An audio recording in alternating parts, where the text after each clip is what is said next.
What's up, kinfolk? It's RJ Young. I am not on a step mill. If this is your first time watching Adapt and Respond, thank you for joining us here. We talk college football year round. If that is something you're into, go ahead and hit that subscribe button, like this video, and answer the question in the comments below. Do you think Rhett Lashlee is right about the SEC? Do you think the Big Ten can three-peat with a third consecutive national champion in as many years? Do you also think there should be more than one unanimous selection to the All-Big Ten Preseason honors, which I think we're calling a team everywhere else?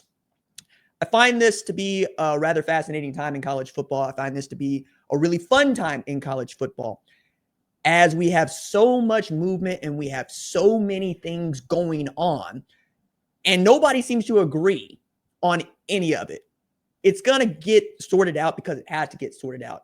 But you got to see this with Tony Titi beginning Big Ten Media Days with what felt to me like much more of a defensive posture for the Big Ten as he was receiving questions. Even going so far as to say, we think conference games are more important, right, than what the select committee is going to value for picking the playoff. We want to know that you can go 6-3 in the Big Ten and still have an opportunity to make the playoff as an at-large berth. The only way to ensure something like that is to use that 4+4+2+2+1 model that they are touting. But I think you and I would disagree with what that means for fans. Now, I think he's right about one thing. He believes that there's fan sentiment that would enjoy seeing a playoff format that many of us have said we'd rather see this other one. Well, if you force it down our throats, yeah, we're going to enjoy it because it's playoff football. But I kind of want to tip a hat to Brett Bielema on this point. 12 teams is great. It is amazing. 16 teams is better. Do we want to do the Eli Drinkwitz thing of 30? Maybe not. But we're getting closer and closer to understanding that there's an appetite for college football's postseason to be bigger, broader, better. That playing in November for what, for lack of a better term, turns out to be a wild card spot is a lot of fun. And I realized that people believe that this is going to undervalue the non-conference games, and we probably won't see as many or as many cool non-conference games as we have in the past. I think that's poppycock. I think that's garbage. I don't agree at all. I think that as long as fans want to see Texas play Ohio State, we're going to schedule Texas versus Ohio State. As long as fans want to see Michigan at Oklahoma, we're going to see Michigan at Oklahoma. I don't think, if anything, you're going to take away from those non-conference games. I think you're going to enhance the sport because we're going to compare conference to conference. It's another thing we're going to do later in this show, frankly, take on Rhett Lashlee's thought that the SEC is top-heavy. But as we continue to have these conversations, I think it's more important than ever that people understand the sport is healthy, even if it seems disjointed. College football has never been more popular and is only growing in popularity. And you're getting to see the volatility lead to some really cool things, like Indiana making the college football playoff last year ahead of USC, Florida, Wisconsin, other teams that you would expect to have already made this thing going into its 11th year, just weren't able to put it together. But because you can turn over the roster so quickly, and because we have money you can put behind this both privately and publicly in the revenue sharing, you're going to see more Boise States, more Indianas get into this thing. You're going to see more teams like Tennessee get into this thing, but you also get to see Ohio State run the table. One of the things that we thought was going to happen is no team from the first round would make it to the national championship game. Turns out, no, that was wrong from the jump. Just like in 2014, when Ohio State got a jump on everybody else to win the national championship, they did it again when we expanded the playoff. Very good at operating chaos, like yours truly. Really enjoy operating at a space of chaos. I really like it when other people are on the back foot because it feels like I'm on good terms. Anytime we got upheaval, I feel comfortable. I am a wartime soldier. I am not a peacetime soldier. I'm not good at it. I'm not good at sitting still. I'm not good at status quo. I'm very good in a fight. That's where I want to be. Make it a fight. Make it something where everybody has to suffer, and I'm going to be there, right? That's what it is. I worship at the altar of Steve Prefontaine. If it's an all-guts race, then I'm the only person that can win it. If it's your brawn versus my brawn, probably not, right? But this is also, for those of y'all that follow me on the other socials, kind of taking up cycling here, And I have come to really love the pain. I really love working at threshold. That's why I ran the 400 in college at TU. I like it when everybody else's face starts to scrunch up, because then you're in my world and we know pain. That is KNOW, pain. We know what that leads to. Bring more pain. Don't make these automatic qualifiers the way to go in. If you can go get it, then go get it. And that's what this show is. Adapt and respond. You will adapt to what the environment is, and then you will have to respond, or you'll quit, in which case, cool, I'll take it from you. And as long as there are more people out here that are willing to take it from you, then quit, okay, we're in a good spot. And I think we are. Football, the ultimate I'm going to take it from you game. I'm going to tackle you to the ground. I'm going to throw you to the ground. I'm going to take this football from you. Takeaways, right? Scoring touchdowns, playing defense. Love this stuff. If you're listening on the audio podcast, thank you so much for doing that. Leave a 5-star review on Apple and Spotify if that's what you're doing. It really does help the show get discovered. And right now, there really aren't anything but some ads that, you know, you've heard, but nothing spectacular. I've tried to keep the audio podcast as clean as I possibly can. And as far as you enjoy listening to me talk about college football, we're going to try to keep that up ad-free as long as we can. But it's looking more and more like you are demanding that more people listen to the show. And one of the ways we do that is with advertising and pay the staff and continue to do cool things like what you're seeing here, which is full shows, full episodes. I know how much this has been wanted by many, and we're trying to make this a really regular thing. And as long as we got college football to talk about, we'll continue to try. Might even talk about some other stuff like Formula One from time to time. So let's talk about the All-Big Ten Preseason team, which features a couple of quarterbacks, right? Neither of which goes to Ohio State or Michigan, which is, you know, as I think it should be. You got new starters there in both cases, whether it's Bryce Underwood at Michigan or what we think is going to be Julian Sayin at Ohio State. But the list goes like this. Luke Altmaier, quarterback, Illinois, coming off a 10-win season. People expect Illinois to be in that Indiana spot this year where they can make a bid to the college football playoff. Gabe Jacas at Illinois, also outside linebacker. 7 teams represented among the 18 Big Ten teams here. Michael Kamara out of Indiana. D'Angelo Pons out of Indiana. Jennings Dunker out of Iowa, which is one hell of a football name. Logan Jones out of Iowa. Coy Parrish out of Minnesota. Mateo Uiagalelei out of Oregon. Dylan Thieneman out of Oregon. Dylan Thieneman, who goes from one Big Ten school to another Big Ten school, Purdue to Oregon. It's wild, right? That's the world we live in, where Oregon is a Big Ten school. Fascinating. Caleb Downs, Ohio State. I'm going to come back to this one, right? Jeremiah Smith, unanimous selection at wide receiver. Sonny Styles, linebacker, Ohio State. Dennis Sutton, linebacker, Penn State. I mentioned Drew Aller, or did I? I don't know. Did Drew Aller win a big game yet? Nicholas Singleton out of Penn State, and then unanimous selections are in all caps. So you can't see it, but I'm going to tell you, Jeremiah Smith is the only unanimous selection to the All-Big Ten Preseason honors. What, again, we're calling teams. I think Caleb Downs should have been a unanimous selection. I would love to know who didn't put him number one on their ballot as the best safety in this league, if not the best safety in the entire country, if not the best defense player in the entire country. There aren't a whole lot of players that I believe in more than Caleb Downs and Jeremiah Smith. They have shown it as true freshmen and as Caleb Downs as a sophomore. Remember, in his first year as a college football player, Caleb Downs showed up to Alabama to play for Nick Saban, who basically coaches the defensive backs at Bama because he was one, and that's how he came up, and proceeded to start him at safety. As a true freshman, that is not an easy thing to do. As a matter of fact, I wish there was a banner for this, because breaking in and Nick Saban's starting 11 as an underclassman is one thing. Doing it as a true freshman is something else entirely, okay? Then he proceeded to have 107 tackles on a team that won the SEC championship over Georgia and made the college football playoff in year one. No true freshman at Alabama had recorded 107 tackles since 1970. I mean, we basically, since the sport integrated, which is what I think of as the modern era of college football. Transfers to Ohio State, wins a starting job there, among other things, returns a punt for a touchdown, also fumbled a punt, and leads that team to a national championship alongside Jeremiah Smith, who had one of the best breakout seasons of any skill player that we've ever seen. I realize that there are a number of Ohio State fans that are listening, watching, that say, hey, RJ, you ever heard this dude named Maurice Clarett? I understand what you mean, dog. I do. I understand. But you also need to recognize that Ohio State didn't make a habit of throwing the football until about the last 7 years. This is a running school. Only two-time Heisman winner, Archie Griffin, running back. Eddie George, Heisman winner, running back. Mo Clarett, playing in Jim Tressel's, we're just going to run the ball down your throat. And oh yeah, Craig Krenzel might make a play every now and again.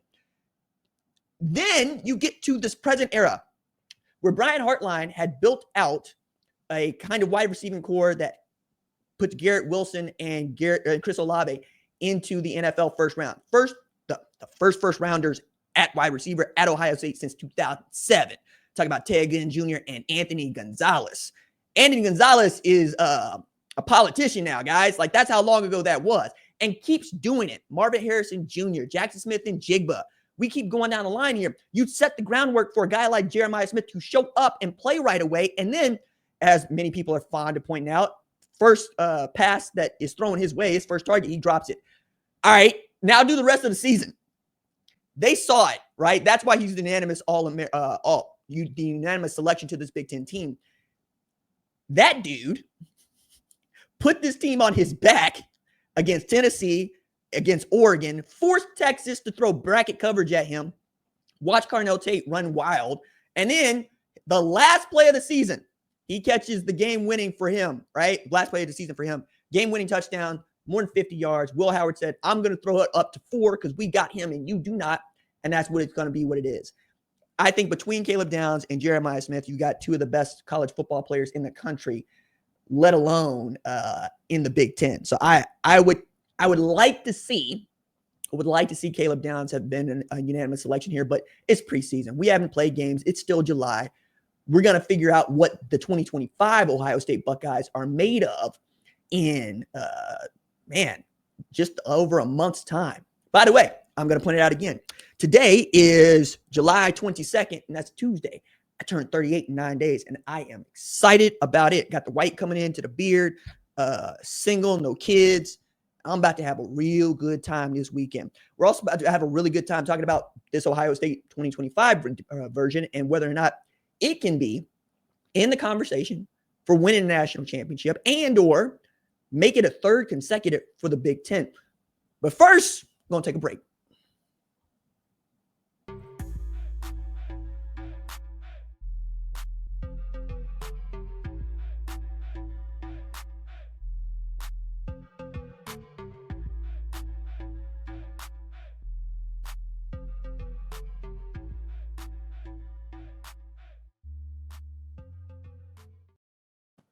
Back on Adapt and Respond with me, RJ Young. Again, if you are new to the show or you just haven't subscribed to the show on YouTube, go ahead and do that.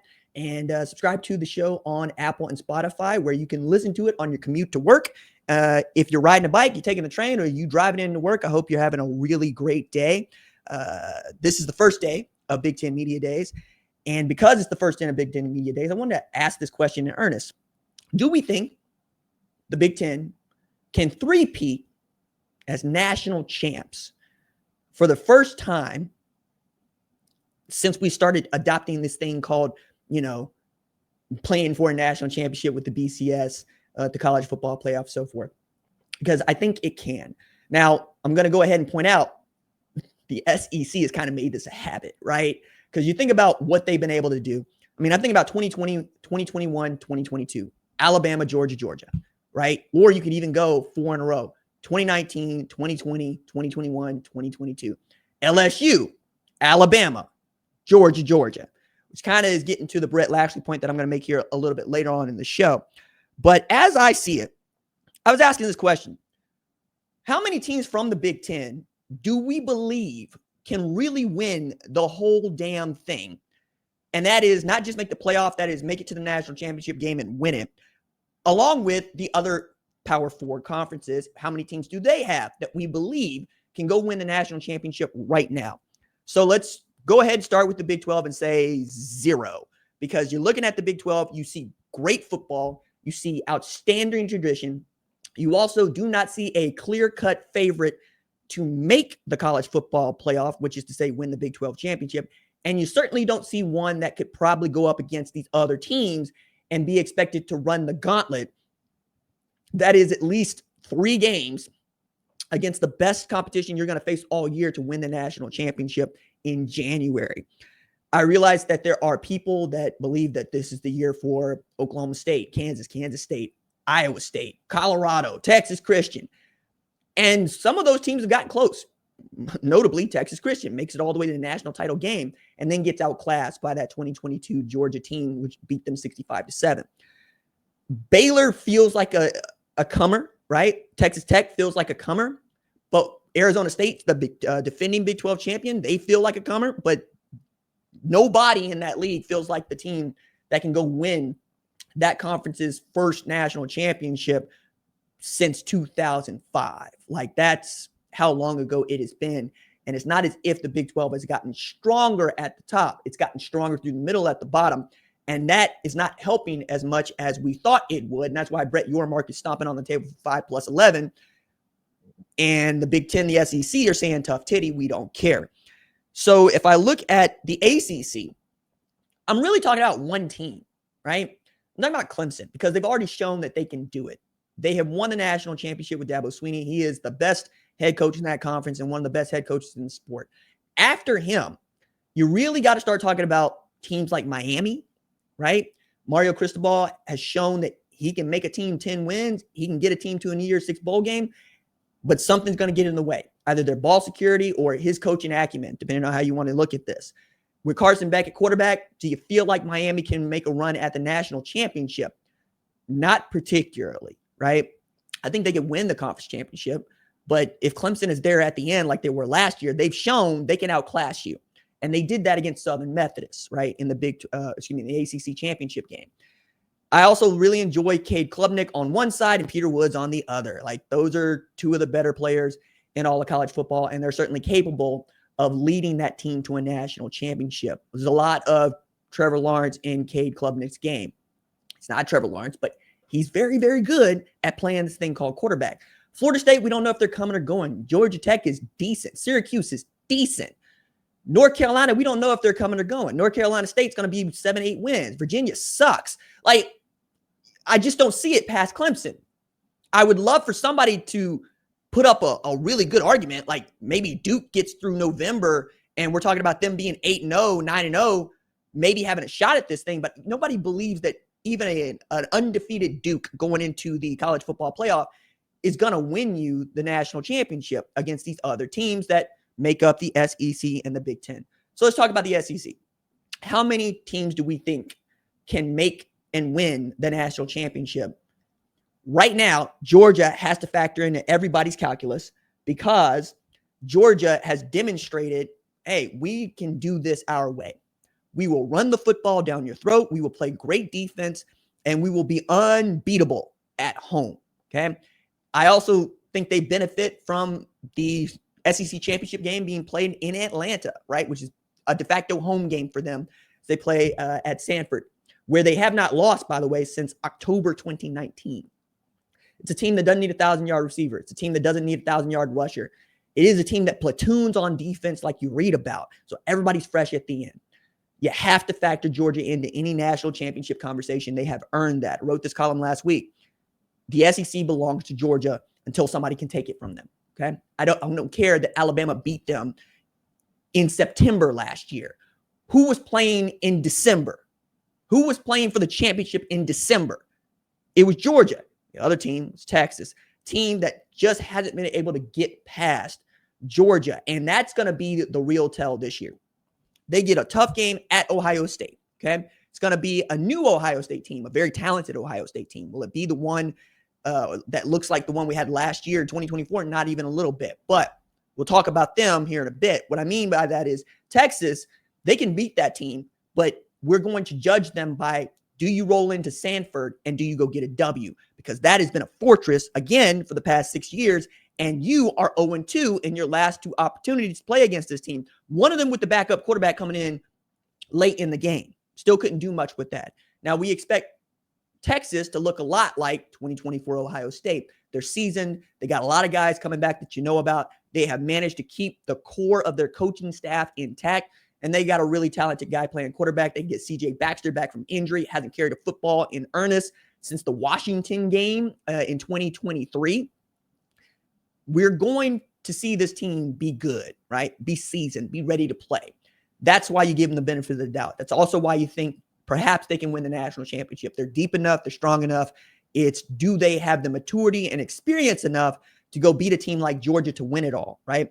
Can they beat a team like Notre Dame? Yes. Can they beat a team like Michigan? Yes. Penn State, Oregon.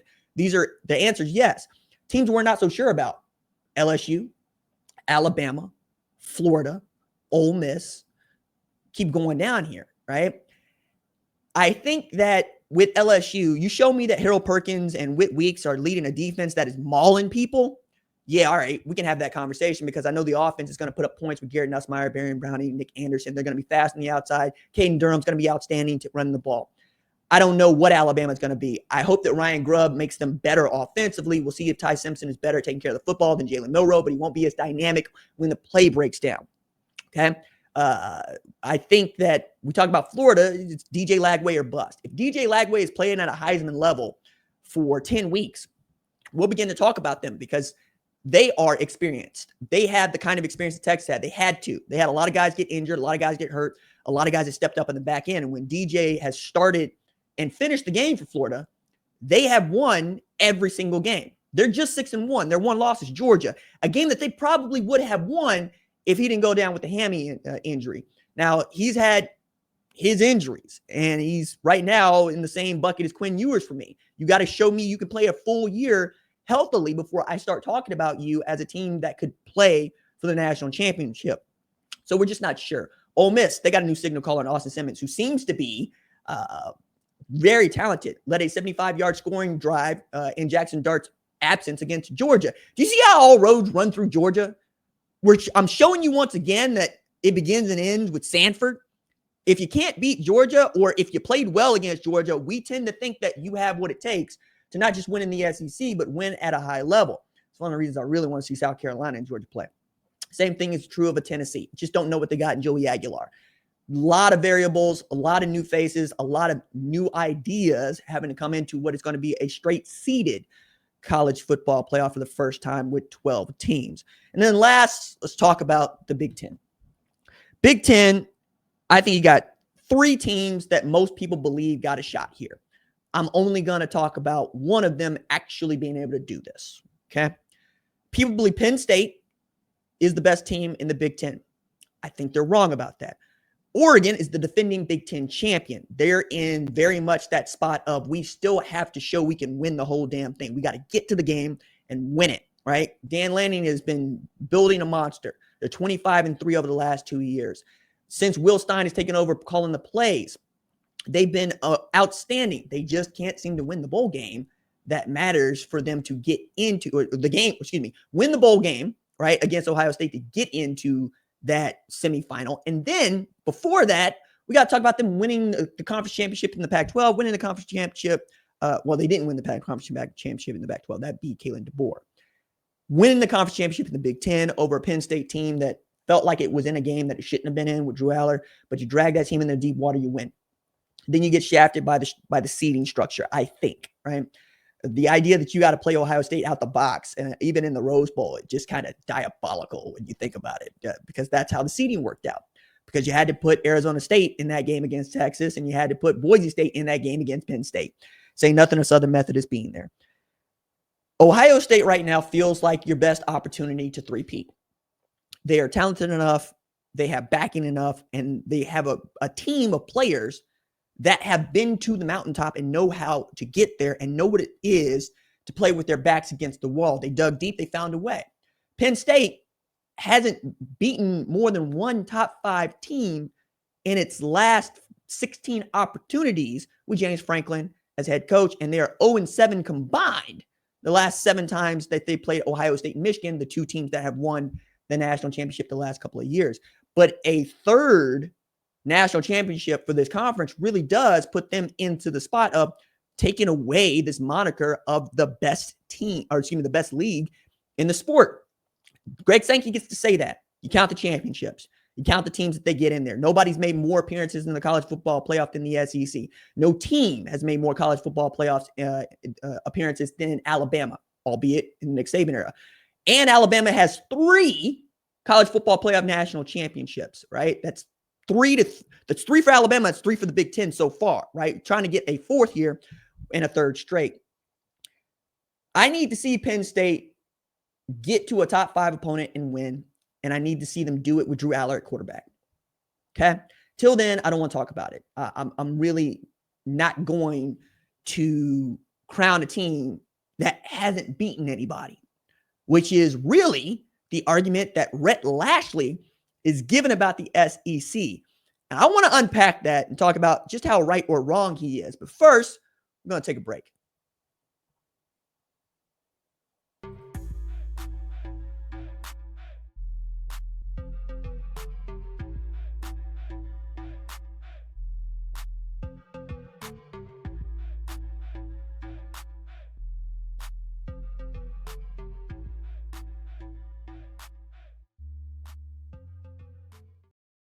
Back on Adapt and Respond with me, RJ Young. Again, if you are new to the show, go ahead and hit that subscribe button and follow the show on Apple and Spotify, where you can listen to the audio version of this. And if you're watching me on the YouTubes, I appreciate that. It's very cool of you. Trying to do more of these longer half-hour, 40-minute shows that many of you have asked for. And as the subscriber count for this channel has gone over 137,000, which is ridiculous, guys. You guys are amazing. I'm trying to give you more of what you asked for here on Adapt and Respond. Rhett Lashlee came out firing at ACC Media Days, which I enjoy it. I like spicy. I like it when coaches got something to say and they got an argument to raise, because all of a sudden they talk to their SID and their SID is full of these stats that they need to know. And they think, hey, you know what? That's a good point. I'll put that in my opening statement. Rhett Lashlee didn't mince words at ACC Media Day. The quote was, the SEC has had the same 6 schools win the championship since 1964. Not a single one has been different since 1964. That's top heavy to me. That's not depth, end quote. All right, first, let's mention here that SMU is not one of these teams we're talking about winning a national championship in 2025, so that's something to do with it. And I think if you're talking about the present makeup of the SEC, right, you're not, I mean, I guess you're talking about Oklahoma and Texas as well in here, but I don't think he's being fair on this one. I really don't. Because if you take a look at what he means here, I mean, we talk about go Hogs, Arkansas. No disrespect to Arkansas. Arkansas, y'all know I love y'all. Y'all around the corner here. But we're not talking about y'all being in the national championship conversation in the SEC, but we are talking about you making up the strength of this conference, because Arkansas is a tough cookie for everybody else but the SEC, because the SEC is just that good. We're also not talking about you, Missouri. Even though you got a sweetheart schedule, we don't think you're going to be playing for a national championship this year. Same thing is true of Vanderbilt, Kentucky, A&M. Hadn't won a conference championship of any kind since 98. Had Johnny Manziel win the friggin' Heisman, still can't play for the national championship. Okay? We're talking about Florida during the Urban Meyer years. We're talking about Georgia, Kirby Smart. We're talking about Tennessee with Phil Fulmer in 1998. Bama, okay, Nick Saban, he gone now. Auburn, Gus Malzahn, Gene Chizik, Cam Newton. Cam Newton, the greatest college football player who ever lived, because it's him putting that offense on his back. Nick Fairley playing defensive tackle. They win the national friggin' championship. Get out of here, man. The closest comp that you would have to something like that today would be Lenore Sellers leading South Carolina to the national championship. And you know what? We just don't see it. We don't think that's how it's going to go. Okay? I don't think that's how it's going to go. I'm not willing to bet on that. LSU, Ed Orgeron, 2019, Les Miles, Nick Saban. Yeah, okay, they got it. And then Oklahoma and Texas, depending on how you want to talk about, them being Big 12 schools when they won this national championship. But I don't think they much count.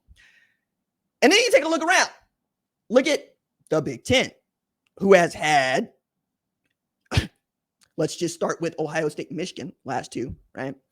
Penn State, not since 86. Michigan State, not since 66.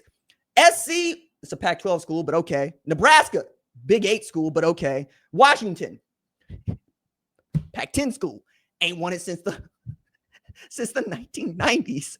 So, I mean, if we're talking about Washington, okay, let's talk about the Big 12 then. Let's talk about Colorado in 1990. What are we doing here with this, Rhett? Like, this is one of these things that I think works when you are trying to tease a segment. I don't think it works when you're at the days trying to say that the ACC is deep, particularly when I'm going to point the finger at the ACC and go, Florida State is the only team outside of Clemson that has won a college football playoff national championship in that conference.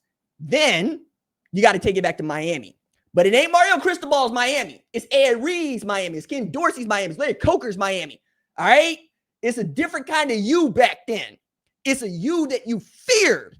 It's a you that I remember this vividly, man.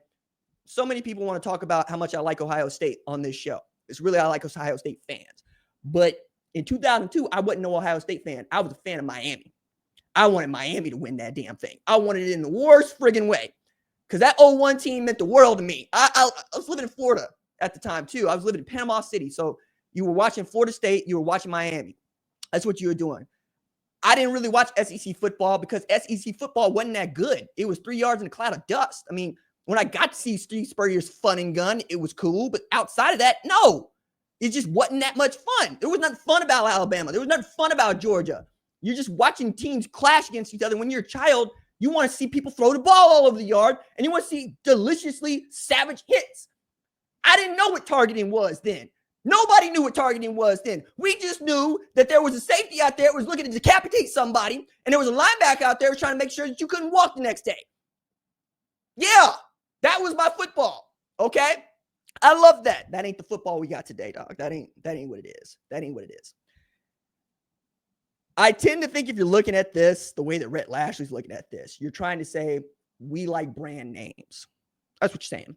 Because one of the things that Rhett Lashlee is conveniently leaving out of this calculus is we used to vote. We used to hold a vote on who the national champion was. And that was about popularity and density. Wasn't too many teams going to vote for no 10-win Ole Miss in the 1950s, even though the Johnny Vaught years are ridiculous. They're amazing. They're great. They're voting for Texas. They're voting for Michigan State in. We're going to share this thing, right? I can't imagine playing Little League baseball and then going undefeated and having somebody vote us third place. You know how many parents come out of the stands wanting to kill somebody? No. That's not it. So you're taking that into account. So let's just go with the BCS, where we had something like a computer and a human poll really picking these things out. You're talking about, once again, Florida State, Miami. The college football playoff, I think, is a little bit more fair. So if you're talking about teams that are winning the national championship, the college football playoff era, maybe you got a case here. But taking it back to 1964, so 1 year after Kennedy was assassinated, that's where you want to start this conversation? I don't think so, dog. You got players that were born when I graduated high school now, 2006, dog. They don't care nothing about no 1964. I know this because LSU was a power. LSU wasn't nobody when I was a child. Garbage. We didn't watch LSU like that because LSU didn't recruit good players. Because LSU didn't want to recruit good players. Till Nick Saban got there and said, where are all the good players? He said, they don't come here. He said, BS, they don't come here. Put a fence up around the boot and said, nah, everybody come to Baton Rouge now. Man, I wondered, how, like, would Arch Manning have made it to Texas if Nick Saban was the head coach at LSU? I submit to you, probably not. Probably not. All things that I think are important and need to be figured out. I want parity in college football, but I only want it insofar as people are willing to watch it. I think Southern Methodist has got a ways to go before you can convince the rest of us that you deserve to be in this conversation. However, when Indiana can make the playoff and SMU can make the playoff, you're going to have story programs like the ones that I've mentioned to you go, wait. What you mean? What you mean they're in a row for a 9-win USC to get into this thing, a 9-win Alabama to get into this thing? We got to change that quick, fast, in a hurry, because historically we've been the team that you've chosen. So we need to figure out a way for you to choose us, or we're going to get chosen by somebody else, which is the 4+4+4 automatic qualifying. And we're going to do it that way. I don't like it. I think you should have to fight. I think you should have to have a fist fight. And this is what we did with Cincinnati. We voted them in. Alabama beat the brakes off of them. Texas Christian, we voted them. Georgia beat the brakes off of them. That's what people don't want to see. They want to see a competitive, fun football game. If every game is 2016 Texas Tech, Oklahoma, everybody's having a good time. It's going to be so much fun. But that ain't how it goes. What usually happens is the team that you expect to beat the tar out of the other team usually does, because they're bigger, they're faster, they're stronger, because the brand is bigger, the brand is faster, the brand is stronger. The brand, to use the catchphrase of my favorite podcast of all time that no longer goes, the brand is strong. Golly, Jesus, Marrow, do that damn show again, man. That is going to do it for this episode of Adapt and Respond with me, RJ Young. Again, thank you for joining us here, talking college football year round. If you like the show, subscribe, like this video, subscribe on the podcast, and let me know what else you would like to hear us discuss as we get into the nitty-gritty of college football season. It's going to be it for me. Doses.